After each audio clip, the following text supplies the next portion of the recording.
Welcome back to GEMPIRE Astrology. Last time I introduced you to Mr. Jupiter, I should probably introduce you to Miss Pluto real quick.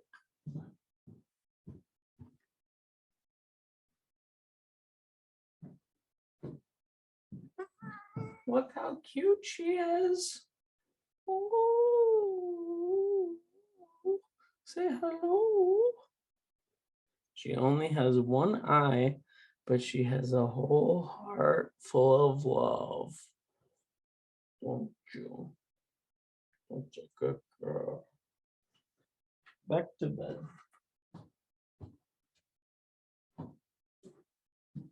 Today, we're going to discuss relationships, romantic, business, friends, lovers, acquaintances, all that sort of thing.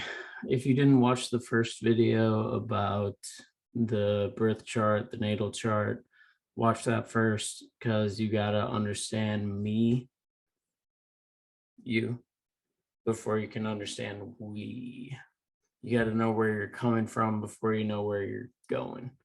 For example, my chart, especially the sun and moon, like I always tell people, like Google universal Tao and then TAO and then your sun and moon combination. So for me, I would do universal Tao, sun in Gemini, moon in Gemini. Like that's you out of 144 people. That's the best way to sort of understand your personal makeup, like what makes you tick. And then understand your ascendant, because that's your facade. That's who people meet when they first meet you, before they get to know your sun, your outward self, and the moon, your inner self. So that comes first. Link in description for the birth chart, natal chart stuff. And like I described in that video, each planet is an inner character. The sign it's in describes how it behaves, and the house it's in describes like the area of life that it operates within, like the context. So like sun in Gemini in the 4th house, the sun is your expression, your goals, your outward self, your ego. And then in Gemini, it's like communicative, thinker ploop. You know, you're thinking a lot, you're collecting data. And then in the 4th house, it's like collecting things. Like the dark side of the 4th house is like hoarding, but the lighter side is like collecting things, like how I collect music and collect birthdays and stuff like that. Like it's like how you, the context is like how, like what area of life that planet is expressed in. So once you understand all of this, like your birth chart, and you understand sort of how each of your planets behave, you can understand what you're bringing to the table. And at that point, you can bring in baby girl or baby boy and figure out what the fuck is happening between you. That's called synastry. It's where you compare your chart on the inside with the other person's chart on the outside. And again, you can do this with friends, lovers, business partners, whatever. Like, but you can figure out how you guys will immediately vibe before you establish a legitimate partnership. Once you do that, you look at what's called a composite chart, which is where you take the midpoint for each planet and then you make a new chart. You make a baby together, like, and that baby is just an expression of your unity with that person. So for example, my sun's at 1 degree Gemini, baby girl's sun is at 9 degrees Gemini. So our combined sun, our composite sun, is at 5 degrees Gemini because it's between 1 and 9, exactly between it. And we'll get into the composite chart in a bit. I want to start with synastry. So with synastry, before you commit to someone, if you're like like on Facebook creeping on someone, you find their birthday, like you really need their birth time for like a valuable synastry comparison, but like you can learn a lot just from like how your planets interact with theirs. For example, like baby girl's sun is on my moon, so I know that like her outward expression and my inner expression, her sun, my moon, match. Like you want these conjunctions, these alignments where planets are at the same degree. That's when you have a powerful connection. Um, Other things like oppositions are good too. Like her Pluto at 1 degree Sagittarius opposite my sun at 1 degree Gemini. Pluto's power and the sun is like expression. So like there might be power struggles or struggles dealing with like my goals and her need to feel in control, stuff like that. But it's like the more exact these oppositions, squares, sextiles, trines, etc., the more exact the aspect. If it's the same number, like you're gonna feel it. It's gonna be very palpable. You want to take a look at which of your houses their planets are in. Say a lot of their planets are over here. Like this is my 4th house and 10th house axis. See right here, right here. So the right side, all this stuff has like the 4th house, 5th house, 6th house, 7th house, 8th house, 9th house, has a lot to do with what you lack, what you look for in other people, like things in other people that expand your purview, like things that you are not. This side of the chart, the 10th, 11th, 12th, 1st, 2nd, 3rd house, that's you, like me, like it's myself, like my goals, my friends, my darker side, my blind spot, myself, my value, my money, my thoughts, like that's all this side. The other side, if someone has a lot of planets over here, they are what you are not, they are what you lack. If someone has a lot of planets on this side, it on the left, it's like solidarity. It's like, okay, like I understand this person, I'm a lot like them. And both are appealing in different ways. Ideally you have a balance of the two. And in this case, it's a pretty solid balance. But yeah, like the left side is more like, oh, I understand this because I am this. And then the right side is like, I can learn a lot from this person, and manifest through this person, because the right side is home and family, romance and fun, daily habits and routines, partnership in general, commitment, and then exploration. So like if someone has a lot of planets in each of those houses, it's like you're growing a lot more like through them, instead of just solidifying who you are if they have a lot of planets on the left side. Um, then you want to look at aspects, all these lines in the middle. You especially want to pay attention to the outer planets, like generational planets, like Uranus, Neptune, and Pluto. This guy, this guy, this guy, because those ones move really slow and they're very powerful. Especially if their outer planets aspect your inner planets, they kind of have the upper hand. Like in this case, Uranus the planet of weirdness, eccentricity, technology, innovation, the BAM planet, like having all these aspects to like my Jupiter expansion, my sun, like all these trines to my goals, my communication, Mercury, my inner feelings, you know, the moon. It's like this person's going to be weird, Uranus, and it's going to improve my life in these ways. Like you compare your inner planets with their outer planets, and you'll learn a lot. And it's because their outer planets define their entire generation. Uranus, Neptune, and Pluto, they like Pluto moves the sign every like 20 years or something. Like it's like 20 to 24 years, something like that. It's like it moves so slow. Pluto was in Sagittarius forever.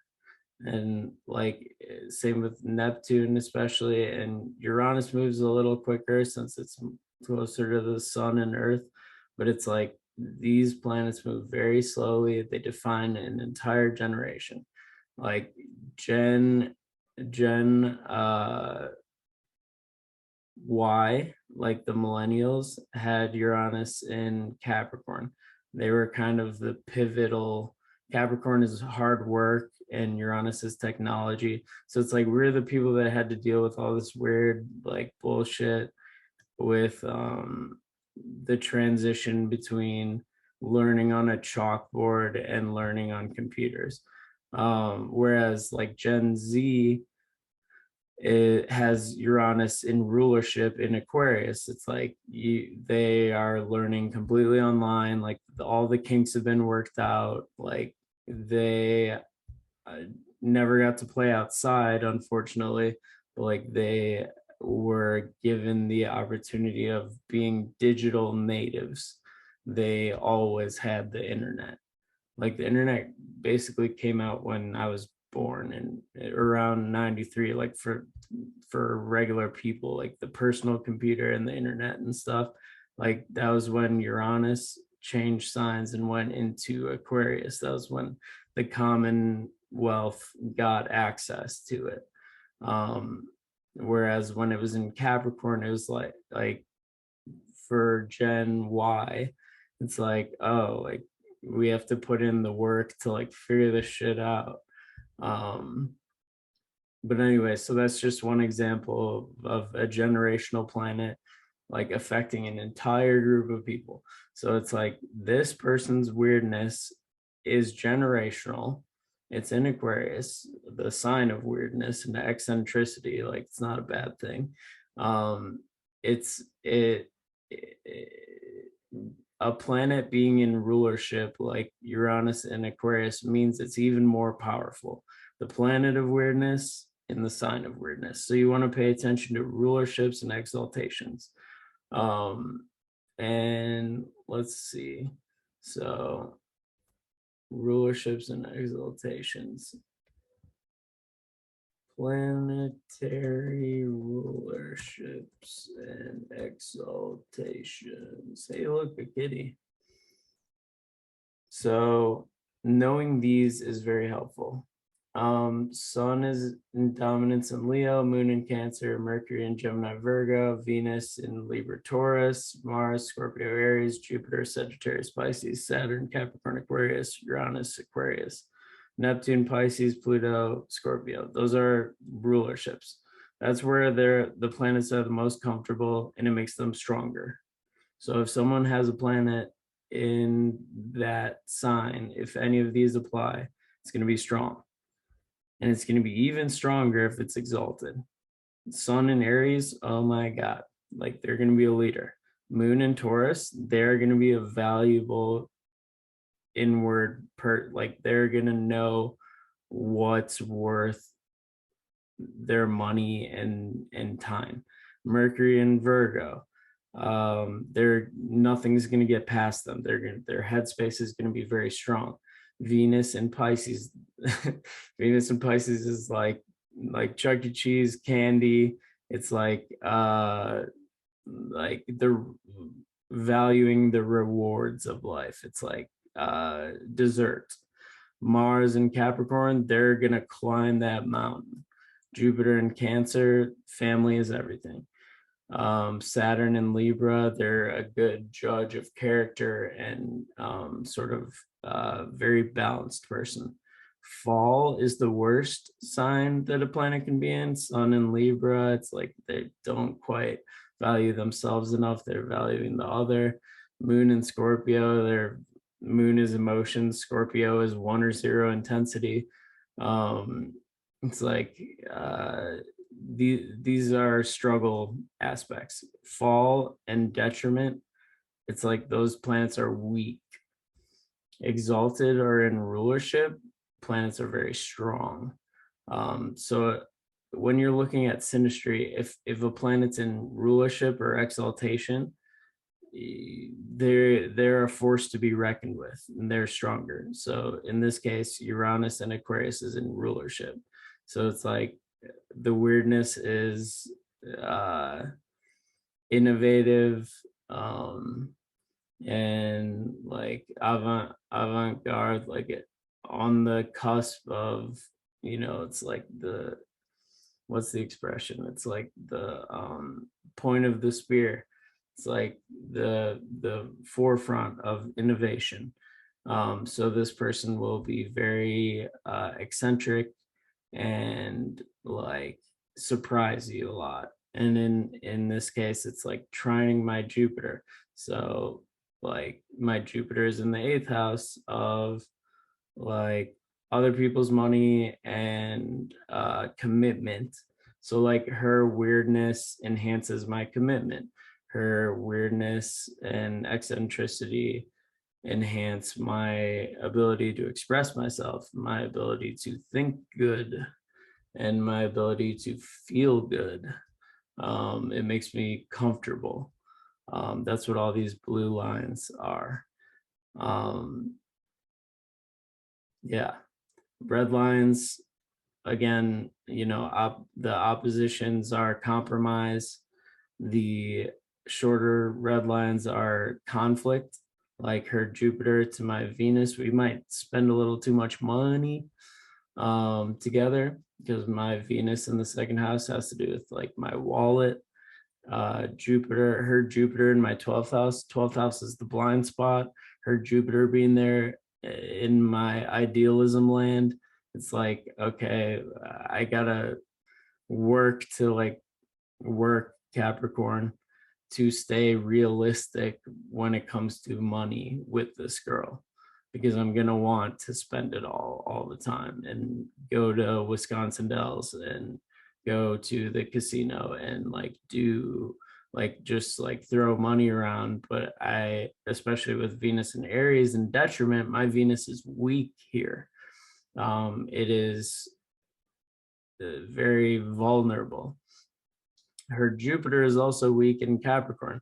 These planets are both in detriment. So this is like when you notice a planet in fall or exaltation or rulership or detriment, it's like those matter extra because they're loud. They're very loud. Jupiter in Capricorn, for example, in detriment, it's like you get Capricorn is like long-term goals and Jupiter is luck. People with Jupiter and Capricorn get one choice for their goal. They can't be a jack of all trades or whatever. They have to pick one ultimate goal and they'll get it, but they can't have more than one. It's like a solidarity of like you get this one thing, but that's it.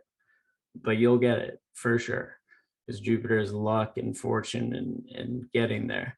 So her Jupiter is on her ascendant in Capricorn. So it's like she's a hard worker. Like when she sets out to enslave herself for a goal, she will do it. And the sextile to the moon in the 10th house is also long-term goals. Like this is a hard worker. She has a kite all pointing to Saturn. This is a hard-working person. Baby girl knows how to get it done. And that conflicts with my Venus in the 2nd house in Aries, because I don't want to wait.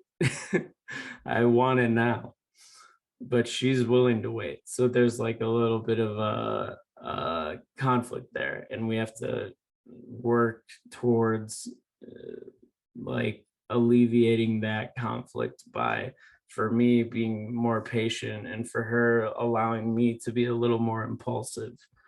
So that's an example of a square. We already covered the trines. An example of a sextile, the shorter blue lines would be like her sun, my Mars. Like my Mars in the seventh house, I identify with my partnerships. The more I lean into our partnership, she gets an ego boost. So that's nice for her. What did we leave out? An opposition. So Pluto opposite Sun. She will want to dominate me. Like in it's in my 10th house, and let's see, it's in her, Pluto's in her 11th house. So she might not get along with my friends right off the bat, and that has been the case where it's a delicate situation with friends, like introducing her to them, sort of just like smoothing things out between baby girl and the friends in my life, and myself with her friends as well. Friends are delicate because Pluto has to do with power, control, like domineering energy, but mostly control. And then my sun in the fourth house is like, I want to be comfortable. I want everyone to get along, you know? So it's like that might be a source of conflict where we have to compromise. The oppositions are easier to compromise than the squares, which are more conflictive. But other stuff, you want to look at where their north node is. If their south node is near one of your planets, like it's past life karma, like we were probably in a relationship in a past life, because my relationship planet Venus is on her south node. So in her last go around, if you believe in that sort of thing, we, met and form some sort of bond. My south node is on her sun. So likewise, it's like we probably worked on something together and went towards a goal of hers in my past life. Her Ceres, the asteroid of nurturing, is on my north node, and my Ceres is on her south node. Ceres is the asteroid of nurturing. We take care of each other. Hers being on my north node, it's like I sort of benefit a little more, honestly, because when someone has a planet on south node, like the south node person might feel stuck because of it. North node synastry, it's like you're propelled forward by it. So I might be a little over nurturing to her, or like make her feel like tied down. Whereas her nurturing, I'm just like, all right, yeah, like it's like more freeing, and propels me forward. Chiron, you want to pay like special attention to. We have Chiron moon square. Chiron moon it just makes emotions especially sensitive. And then my Jupiter is on her Chiron. Jupiter rules my 11th house of friends. So again, with the friendship stuff being a sensitive, sometimes a sore subject, it's like, so this is how I would interpret a synastry. Like, even if I just met the person, like you can tell all of that just based on synastry. Then once you commit, you combine the charts and you look at the composite. So with Synastry, you look at their outer planets to your inner planets. Those are the biggest ones, the most like loud. Um, with the composite, the combined chart, you want to look at the inner planets first: Sun, Moon, Mercury, Venus, Mars, Jupiter, and Saturn. And you want to see what they're up to. This is a very organized composite where it's like little clusters of planets. So we see the chart ruler, since the ascendant is Capricorn. You want to see what the ascendant is. Whatever sign is on the ascendant, you figure out which planet rules that sign. So which planet rules Capricorn? Saturn. So that planet sort of represents the entire relationship as an entity. So Saturn for us is in the second house of value, security, stability, money, certainty, groundedness. And it's in Pisces, which is the sign of idealism. And that's echoed in our synastry. A lot of 12th house stuff, Pisces stuff. It's like we see the best in each other, which is nice. It's especially nice because of, look at all these blue lines, like Saturn sextile the ascendant, sextile Venus, trine the midheaven, like all the blue line's good, red line's bad. I mean, not that simple, but red lines are conflict and compromise, blue lines harmony and support. So we can see a lot of blue lines to everything. Venus, love; Mercury, communication in the fourth house of home, creating roots, foundation, maybe making a family. The sun is on the fifth house cusp of romance, which is nice, and children. And then all of the red lines are between that area and Jupiter, Pluto, and the moon, and they make this T square. So if you see a T square, whatever it's pointing towards in any chart is like the source of the conflict. In this case, Jupiter and Pluto. So we discussed love, communication, and romance down here. Jupiter Pluto is a Bill Gates, like Oprah Winfrey kind of, like, you're gonna be fucking loaded, like you're gonna be rich through something.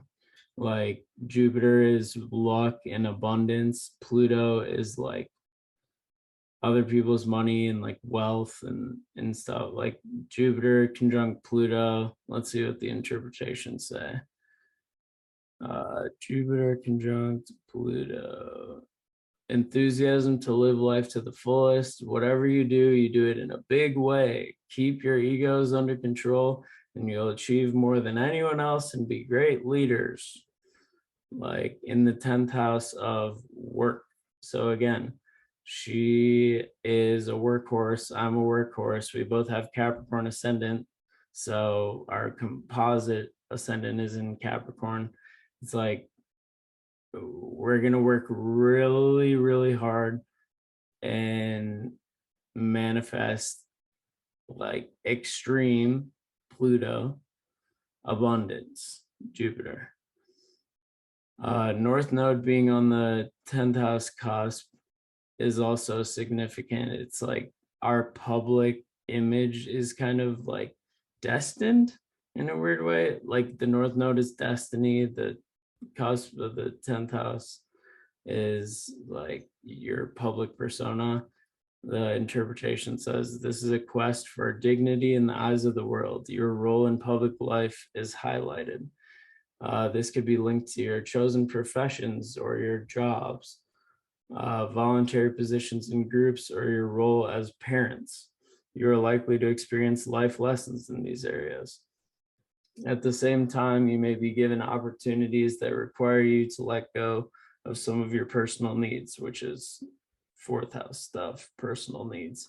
The 10th house is dry, like it's your long-term goals. It's like opposite to emotion. The 4th house is emotion. The 10th house is, no, we got to set that aside and go towards something.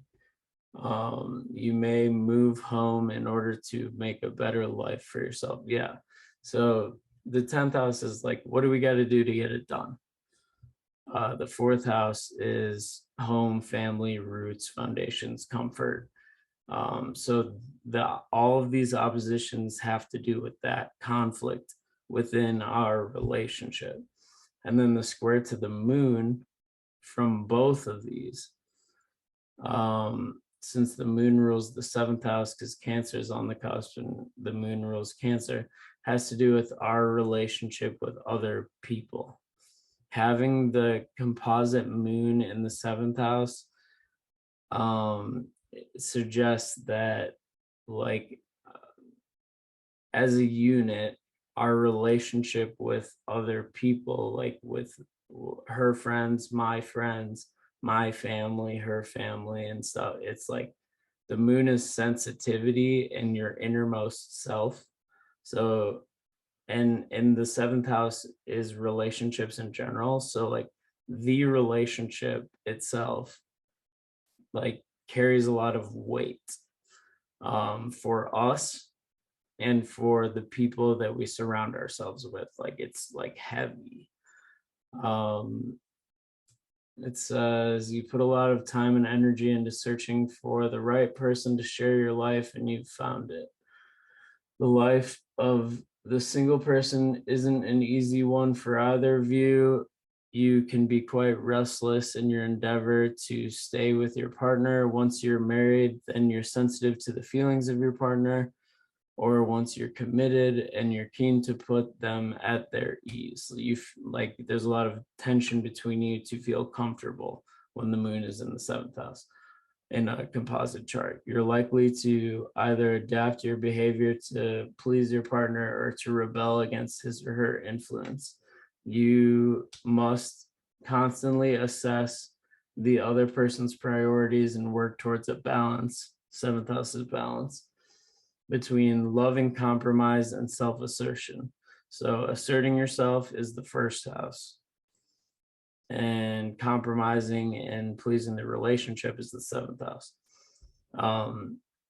So again, like all of the red lines sort of point to the moon. So it's like feels like walking on eggshells sometimes, because there's this conflict between making a comfortable home and romance a little bit and long-term goals. It's like both of us are so busy between taking care of our families and taking care of work stuff.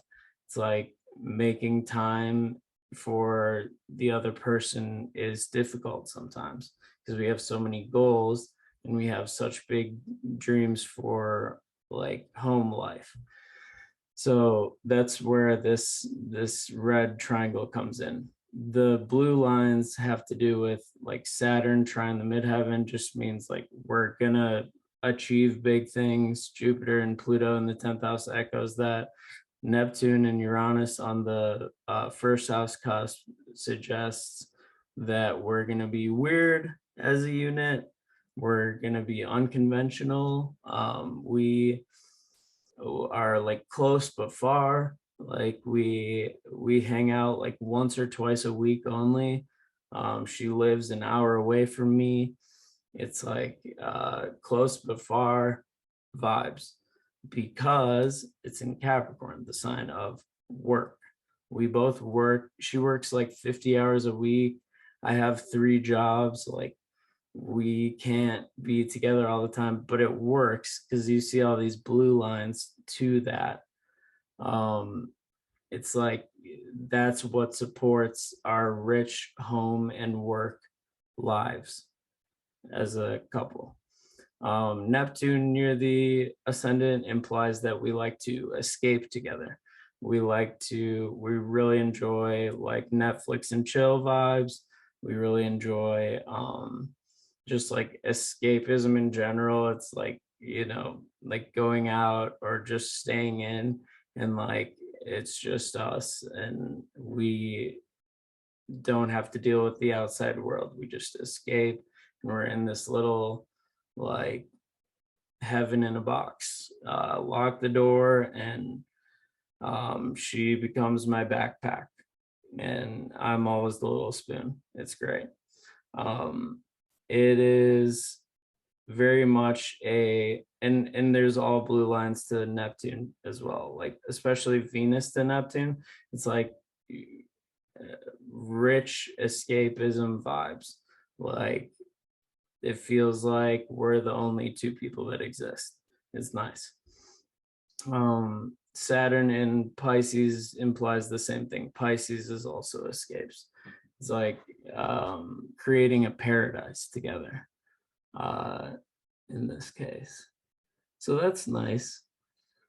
You want to pay attention to the part of fortune in both of your charts.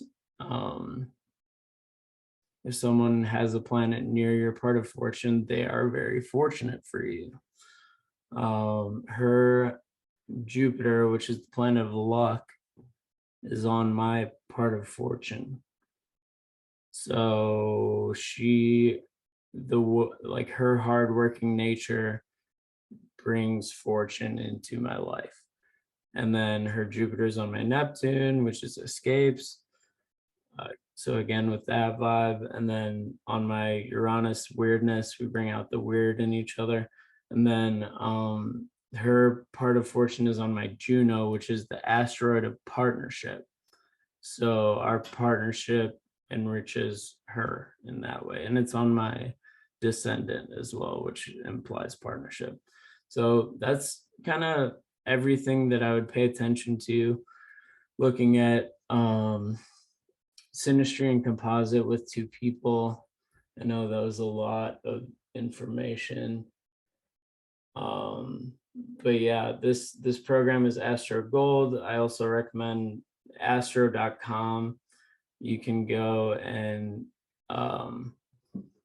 astro.com and look at Astro Click Partner. Let's see, free horoscopes.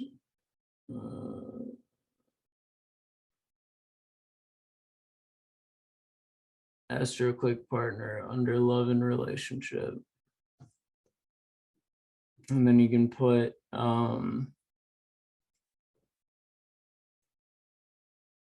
you both in there, and then click around on the aspects or the planets, like click on the moon.